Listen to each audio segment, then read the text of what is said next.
লোকটা যে অধ্যক্ষ তাকে সরানোর সাথে সাথে একটা চমৎকার প্লেসমেন্ট দেওয়া হচ্ছে, কি তার এত জামাই আদর, এগুলো তো আমাদের জানতে হবে তো মানুষকে। তাই জন্য আজ প্রশাসন কিন্তু ভয় পেয়েছে, কারণ প্রশাসনিক যে ব্যর্থতা সেটার মুখোমুখি প্রশাসনকে দাঁড়াতেই হবে। মুহূর্তে কলকাতার রাজপথ কিন্তু অবশ্যই উত্তপ্ত এবং এই মুহূর্তে কিন্তু সিনেপাড়ার পথে নেমেছে এবং এই মুহূর্তে আমরা দাঁড়িয়ে আছি কিন্তু শ্যামবাজার পাঁচমাথার মোড়ের ঠিক কাছাকাছি এবং এই মুহূর্তে কিন্তু আর্টিস্টরা সবাই রাস্তায় নেমেছেন এবং অবশ্যই কিন্তু আরজিকরের যে ঘটনা, আরজিকরের ঘটনার প্রতিবাদে কিন্তু আজ 18ই অগস্ট সমস্ত টলিগঞ্জ থেকে কিন্তু টলিগঞ্জের টেকনিশিয়ান স্টুডিও থেকে এই মিছিল এবং সেই মিছিলে কিন্তু একাধিক অভিনেতা অভিনেত্রীরা উপস্থিত আছেন।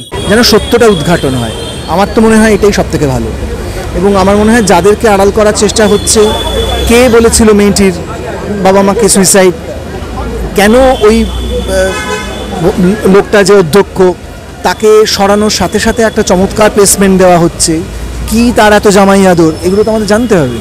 কোথাও কি রাজনৈতিক মদত স্পষ্টভাবে বোঝা যাচ্ছে? অবশ্যই। দেখো, রাজনৈতিক মদত যে কোনো ঘটনার পেছনে শুধু এই মুহূর্তে 2024-এ শুধু পশ্চিমবঙ্গে নয়, গোটা ভারতবর্ষে যেখানে যেখানে বড় পাওয়ার স্ট্রাকচার তুমি দেখতে পাবে, তার তলায় অনেকগুলো ছোট ছোট পাওয়ার স্ট্রাকচার গড়ে ওঠে, তারও তলায় আরও স্ট্রাকচার থাকে, ফলে এটা একটা স্পাইরালের মতো ওঠে, বুঝতে পেরেছো? ফলে পশ্চিমবঙ্গে এই ঘটনাটার ক্ষেত্রে রাজনীতির একটা প্রভাব আছে, এ ব্যাপারে কোনো সন্দেহ নেই। রাজনীতিটা বললাম, দলীয় রাজনীতির প্রভাব আছে।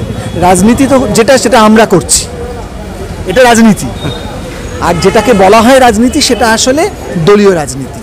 সেই দলীয় রাজনীতির থেকেই দেখা যাচ্ছে বহু মানুষ যারা এই দলের সঙ্গে যুক্ত আছেন, শাসক দলের সঙ্গে, তারাও প্রতিবাদে নামছেন। শাসক দলের মধ্যেও একটা এটা সবসময় হয় যে সবসময় একটা সেকশন বেরিয়ে আসে তার থেকে, যারা এই অন্যায়গুলো মেনে নিতে পারে না। এবং আমি একই রকমভাবে বলছি যে আমাদের পশ্চিমবঙ্গে যে বিরোধী দলগুলো আছে, তারাও যে সবাই সুবিচার চাইছে তা কিন্তু নয়, তারা চাইছে এই সমস্যাটা যতদিন পারুক চালিয়ে যাক, কারণ তাদের আবার অন্য এজেন্ডা আছে, সেটা হচ্ছে ওদের টিপিক্যাল দলীয় পলিটিক্যাল এজেন্ডা, বুঝতে পেরেছো? ফলে ধরো যাদবপুরের ছেলেটি, তার 1 বছর হয়ে গেল, হ্যাঁ, তাহলে তার জন্য আমরা রাস্তায় নেই কেন?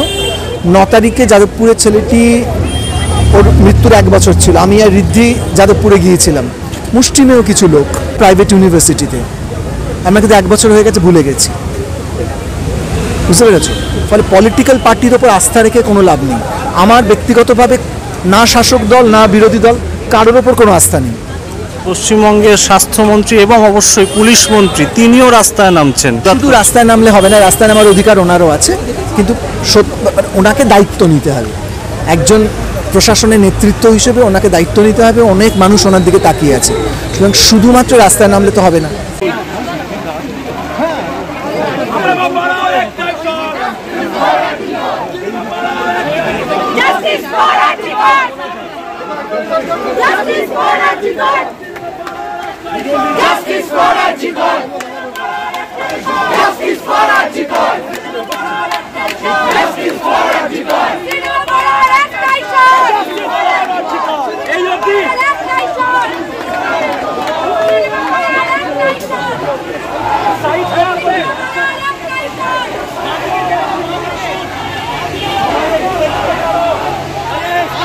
এই চিৎকার বন্ধ করব না এবং এইটা হচ্ছে প্রথম পদক্ষেপ, কারণ এইটা সব থেকে জরুরি পদক্ষেপ, কারণ এখন নানা রকম কোলাহলের মধ্যে কিন্তু এই পদক্ষেপটাকে সামনে রাখাটা সব থেকে জরুরি।